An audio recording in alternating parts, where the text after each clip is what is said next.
welcome to Back to the City. Today I'm very excited to be joined by Frederick the First. Welcome back. Thank you. Thanks for having me.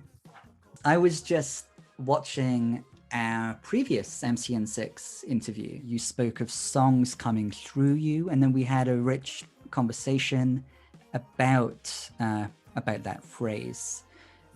You initially said the worst thing that one can do as a songwriter when the song is beginning to come through is to think too much about it. So there are two things I'd like to bring in to start our conversation off today. The first is your gratitude that you expressed for having been able to spend enough time becoming a wider conduit for this expression, for these songs to come through. That holds more true now than ever. Becoming a wider conduit is like a poetic expression for saying, like, I just wanted to get the best I possibly could. And I wanted to make my capabilities, whether it's playing guitar, piano, singing, producing, I wanted to somehow expand those things. I wanted to get better, right? And you do that by learning other people's songs. You do that by listening to other people's music. It's like expanding any capability, right? If you, like Kobe Bryant, right? He just focused on getting better, right? He became a wider conduit in a way.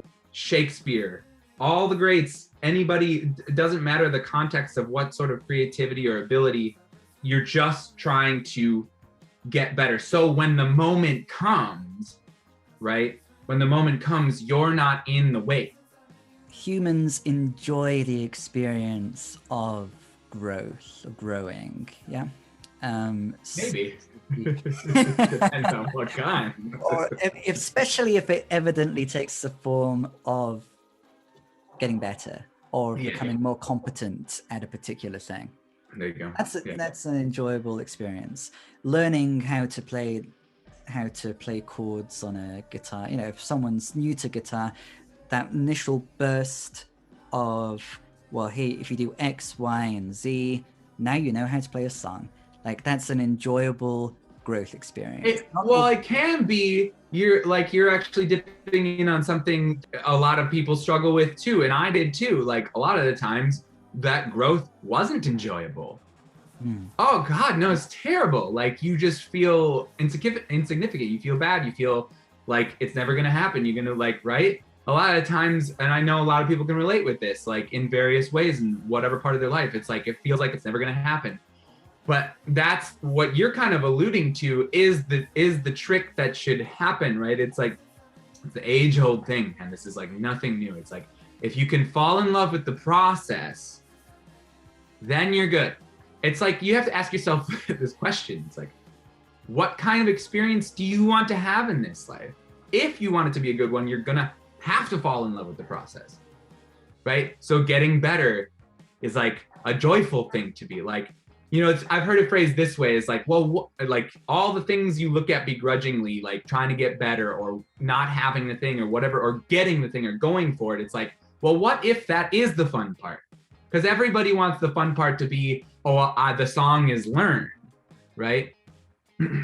But the majority of your time is going to be spent learning the song. So you better figure out how, in whatever way you can, is going to be writing the song. You're going to have to kind of go through some mud. I don't know anybody else who has it.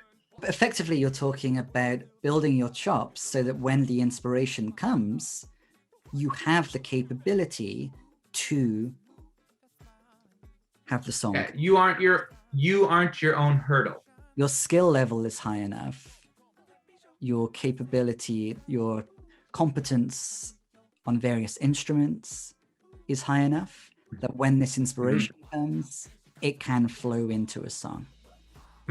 Is that what you meant when you said before about having your body catch up? Yeah, and what I'm talking about also is not, I want to make it clear, is like not becoming the best, right? That's, to me at this point in time in my life, is a fruitless endeavor. It's like, you're just like, don't bother with that.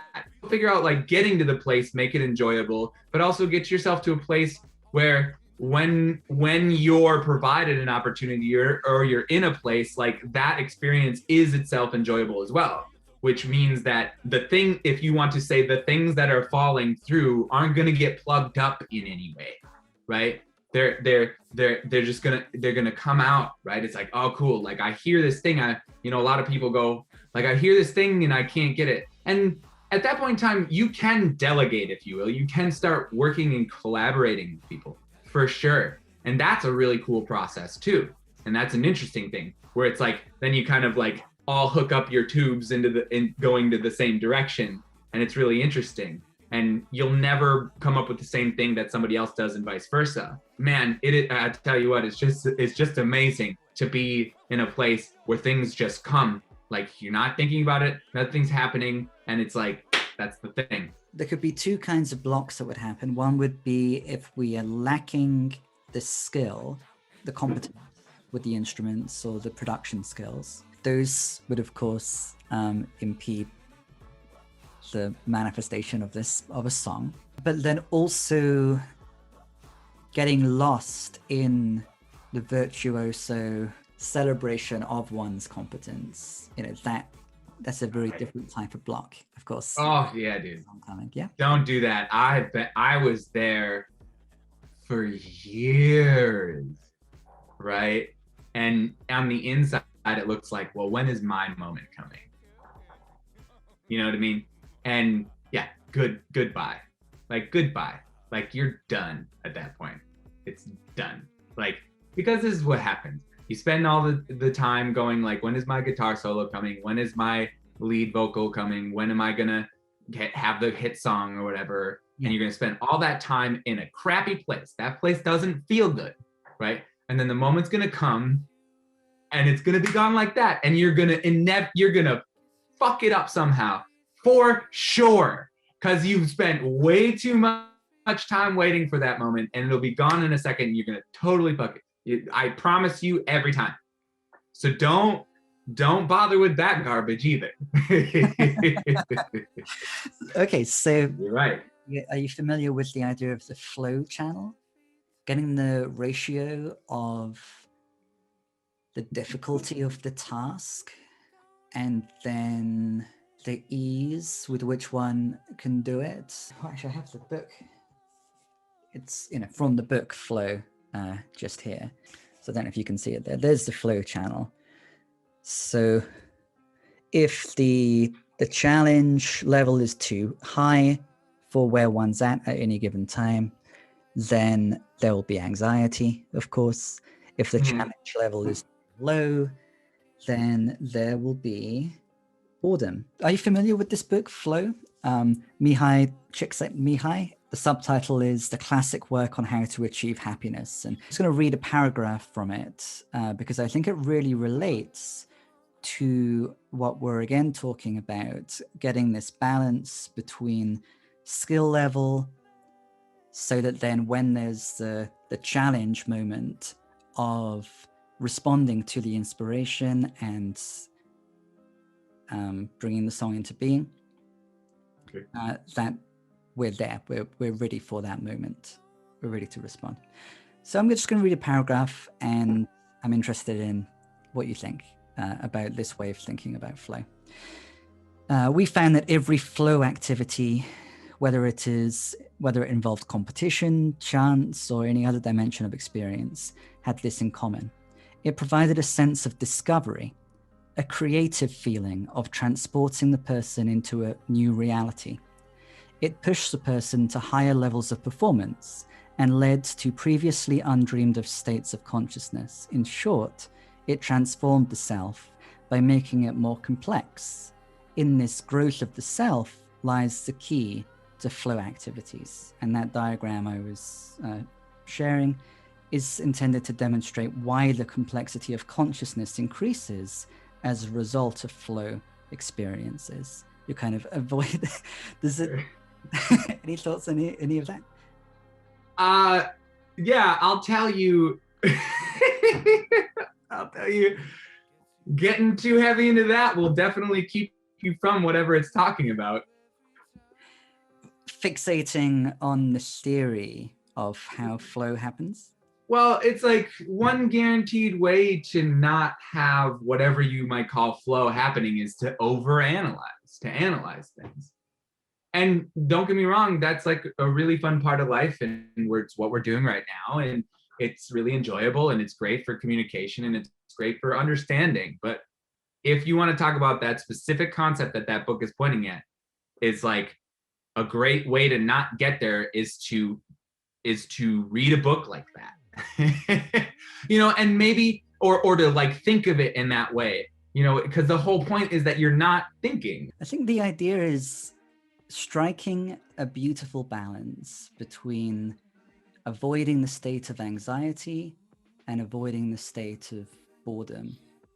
So if we are aware that we lack the skill to do what we want to do, then of course we feel anxiety, as we absolutely mentioned before.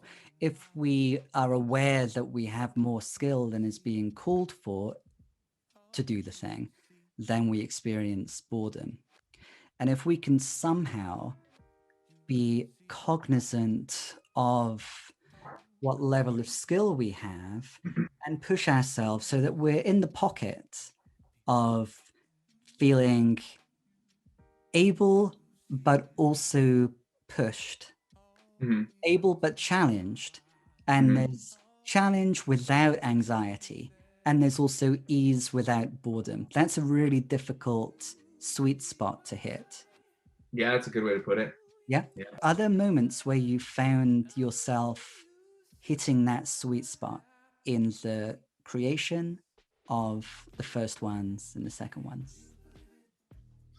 Oh, yeah, absolutely. And ones where I've been outside of it too. Like I have not, like, just because I can say these things doesn't mean that I can do these things, right?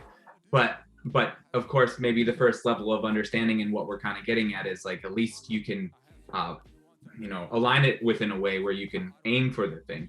Yeah. So, the first ones was probably all completely in that sweet spot. It was completely in that sweet spot. Like especially Can't You Believe It? That one, I just started out with that vocal, the can't you believe it? Can't you believe it? And then can't you believe it? And I just layered.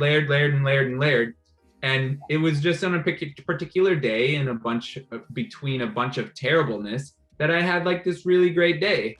And so I just wrote about that. And I said, I'm just going.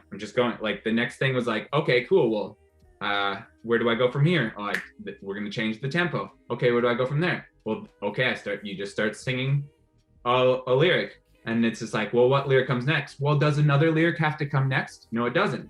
Cool, awesome. So when I was typing up the lyric sheets for that song, it was really interesting because as you noticed, there are only technically 3 lines in that entire song. And of course I left out all of my little ad-libby things in there, but that's of the same process, of the same flavor. Like I just, like those 2 moments in that song where I'm just I'm talking, if you will, was just complete. I'm just going. I think the first one was literally the first take, if you will, and of the talking. And then at the end of it, I think I took like take number 3, and I did it as kind of an experiment, an exercise in what happens. And a lot of people are like, "That's my favorite one." It's like, okay, cool.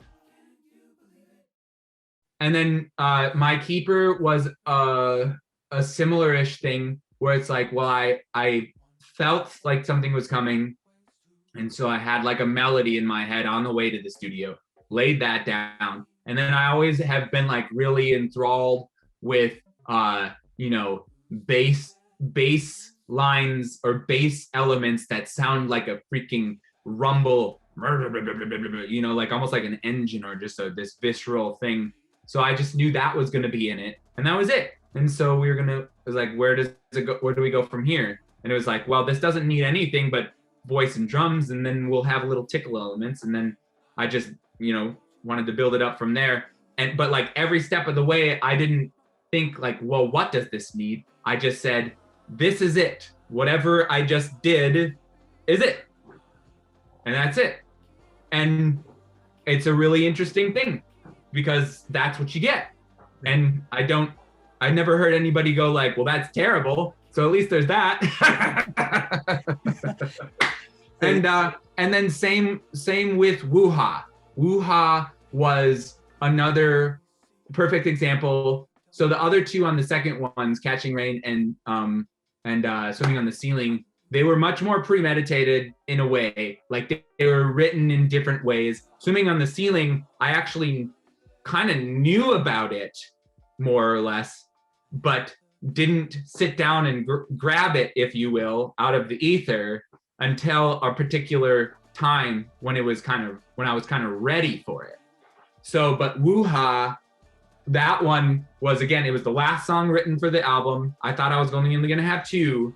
And same with My Keeper, that was the last song on the album that I thought I was going to only have two. And then it was just like, I was like, you know what, fuck it. And it was just like, I want the most ridiculous, silly, happy, joyful thing I could ever come up with. And I'm going to put a bunch of non-verbal vocalizations in there. A bunch of stuff that you can just get, even if you know how to speak a language or not. And then it first came to me just like on guitar and just kind of like, well, I've shied away from guitar because I was in that space for a super long time. I was a guitarist. I wanted to be a guitar guy. And then I was like, no, I don't like guitar. But I was like, you know what? Let's do an acoustic guitar, but it's gonna be like a pop song. And people hear it and they're like, oh, it's got like a Spanish vibe, or it's like I got this vibe or whatever. And it's like, that wasn't the aim. Like it was just, and also I have a little bit of a disdain for the exact chord progression that I use in it. But I was like, no, like, screw it, who cares? There's been so many times in my musical career where I was like, I don't like that. And it's just like, but for no other reason than it just elucidated a certain feeling when I heard it. So it was like, well, why don't I go back and just make it super simple? And the song is just going to be two chords. It gets two chords, it gets non-verbal vocalizations, and it gets a whole bunch of stupidness, just stupidity, like the fun, like frivolous, because I needed it. And thereby, I could probably make a good case, and so could you, that everybody else in this damn world needs it. It was basically like a big, I don't fucking care anymore. I just don't care. You don't care about your prior disdain for songs that has that. Yeah. If it brings some joy, the silliness, the fun, that's valuable. Like if anything is valuable, the capacity to enjoy something is valuable. We don't want to lose sight of that. Yeah.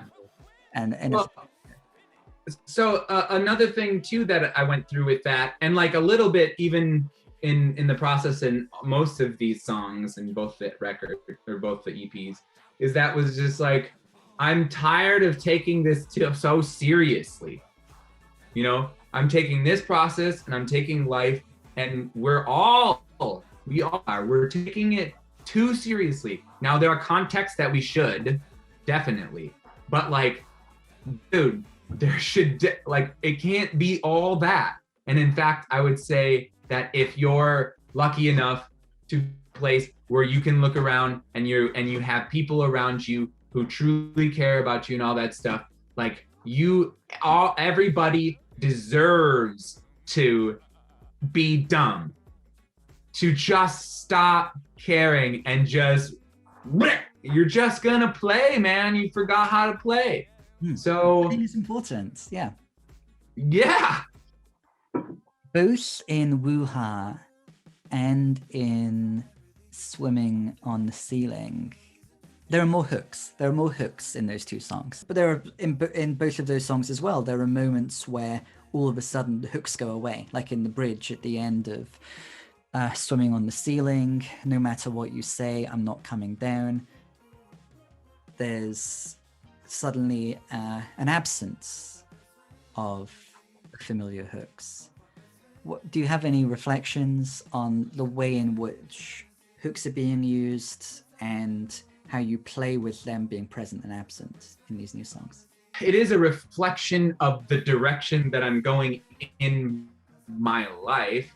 Like the first one was I was in a terrible place, just terrible. Like, and so I was challenging a lot of things like having hooks and being joyful and whatever. Like it's dark. It's the yang, if you want, right? I was like, screw that. You have enough of that, and you're like, all right, that's terrible. So now we're just gonna make something that is it's got zest, right? It's joyful. It's gonna make you feel good and make me feel good and make everybody else feel good, just because I needed it. We all needed it, I think.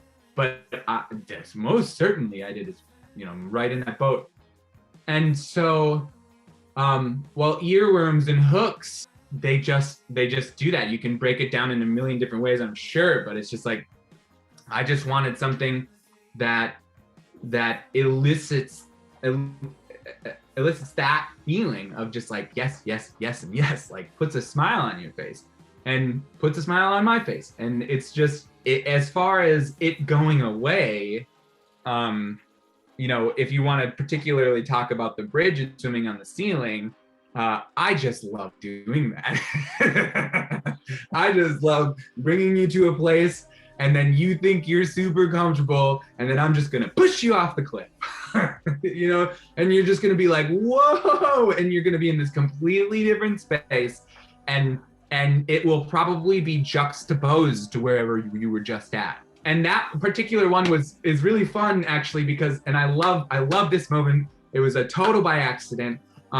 So that particular song I had completely made at the beginning of the summer last year, and it was done. And I had a mix that I liked, and I went back to tweak it. And anybody who knows anything about mixing or production, you got to be really careful. And I got it to the point where I couldn't get it back to where I liked it, where I started. So I was like, and here's an interesting thing, and I would challenge anybody who makes things to just do this at least once, is you get to the end and you go, whoop, you scratch it and you start all the way over and you do it again. But you do it again with all of the things that you did along the way, the knowledge of all the things that you did on the way and what you would have wanted to do differently. And so I basically scrapped it. I might release it as like a demo version or something like that, and brought in a bass player and a drummer by the name of Ian Allison and Reese Kling. And I said, all right, we're going to bump the tempo way up because I wanted it to feel good in the body when you're feeling it, not just listening to it. So it's like, can you dance to it really, right? And then it was like, we're going to bump the tempo way up. We're going to put the key up. So everything's just going to brighten up. We're going to brighten it up.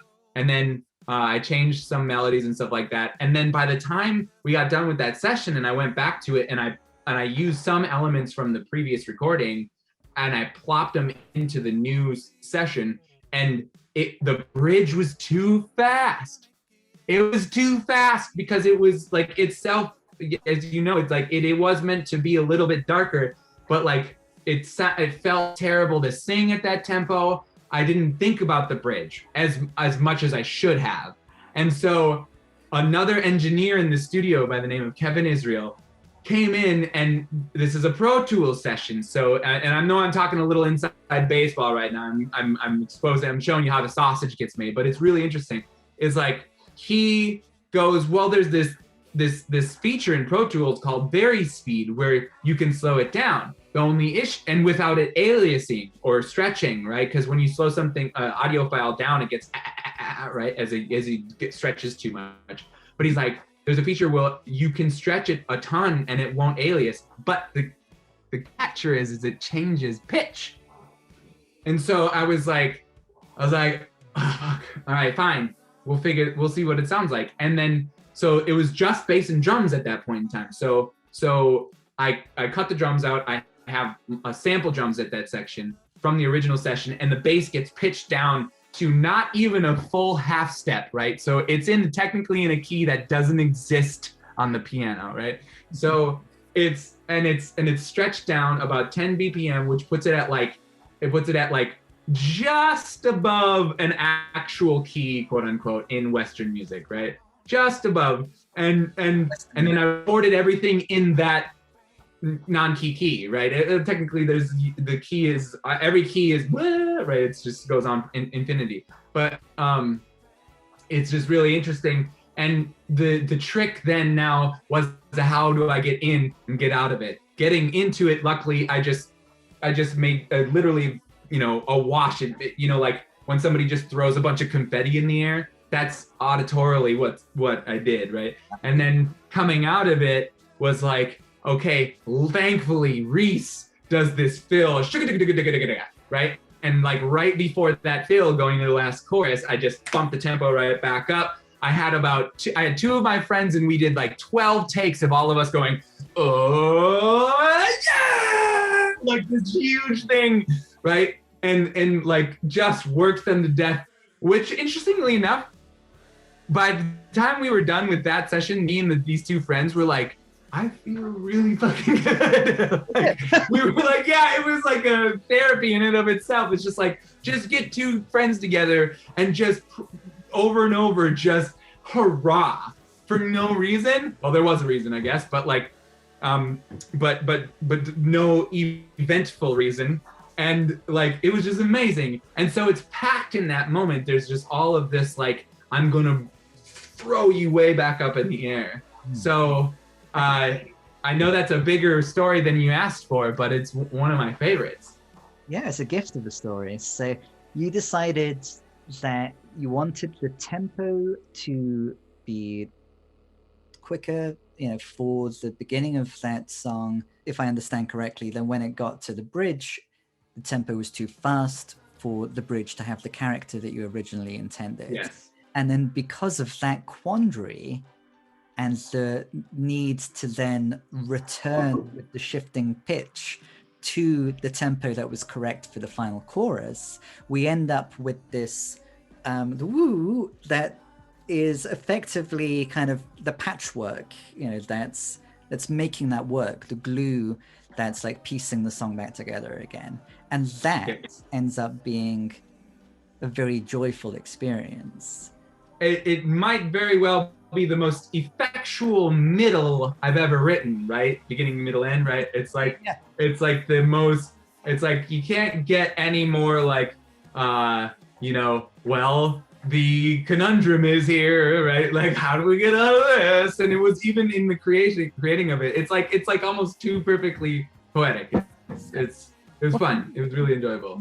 That's a really beautiful case in point of the sweet spot again, the balance between boredom and anxiety. We've got some anxiety. What if we can't salvage this song? What if we can't piece Frankenstein?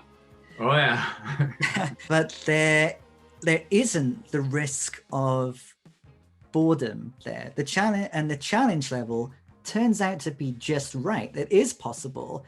And the way in which it needs to be done, it turns out, the discovery that you make about how to achieve this possibly impossible feat is what brings on that flow experience. It's the enjoyment of you and your friends, the therapeutic fun.